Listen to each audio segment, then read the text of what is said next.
Здравствуйте! Смотрите в сегодняшнем выпуске.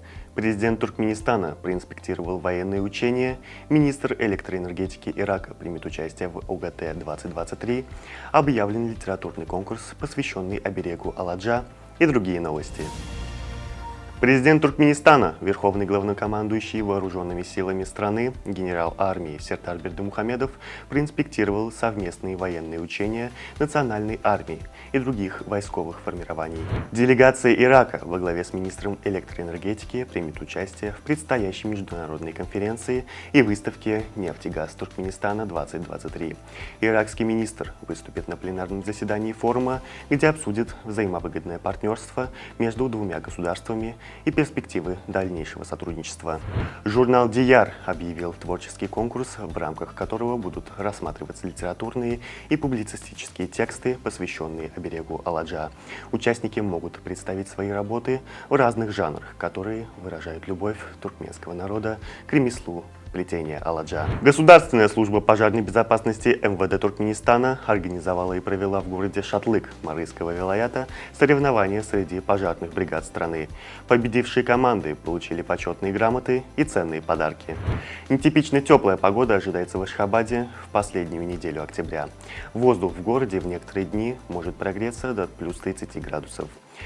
Прохладными на этой неделе будут понедельник, среда и четверг. По-настоящему тепло в туркменской столице будет в пятницу, субботу и воскресенье. Председатель Государственного банка внешэкономической деятельности Туркменистана Рахимберди Джапаров встретился в Эр-Рияде с генеральным директором Саудовского фонда развития. В ходе встречи стороны обсудили вопросы укрепления инвестиционного сотрудничества в целях продвижения различных важных экономических проектов Туркменистана. Китайская компания eHang первая в мире получила официальный сертификат на свое беспилотное аэротакси. Летательный аппарат имеет 2 посадочных места и может перевозить грузы весом до 220 килограммов. Максимальная скорость аэротакси составляет 130 км в час, а дальность полета около 30 км. В Египте найдена роскошная гробница, которая, как предполагается, принадлежала женщине-фараону. Возраст гробницы археологами оценивается примерно в 5000 лет. Археологи считают, что гробница принадлежала Мерет Нейт, первой в истории Египта женщине-фараону. Она пришла к власти после смерти своего мужа Джета приблизительно в 3000 году до нашей эры. Аркадак стал победителем второго круга чемпионата Туркменистана 2023 по футболу. Команда набрала 45 очков и опережает идущего вторым Алтын-Асыр на 10 баллов. В воскресенье состоялся перенесенный матч 11-го тура высшей лиги, в котором футболисты Аркадака одержали уверенную победу со счетом 3-0 над Мервом. Третий круг чемпионата Туркменистана по футболу стартует 29 октября. Туркменский защитник белорусского энергетика БГУ Вепа Джумаев отметился голевой передачей в матче 25-го тура чемпионата Белоруссии по футболу.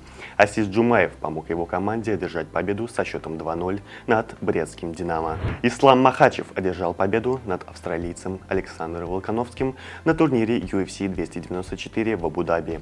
Поединок, который стал главным событием вечера, завершился досрочно в первом раунде. На сегодня это все. Желаю вам хорошего завершения дня. Увидимся завтра. И не забывайте, что Туркмен-портал ваш самый надежный источник новостей.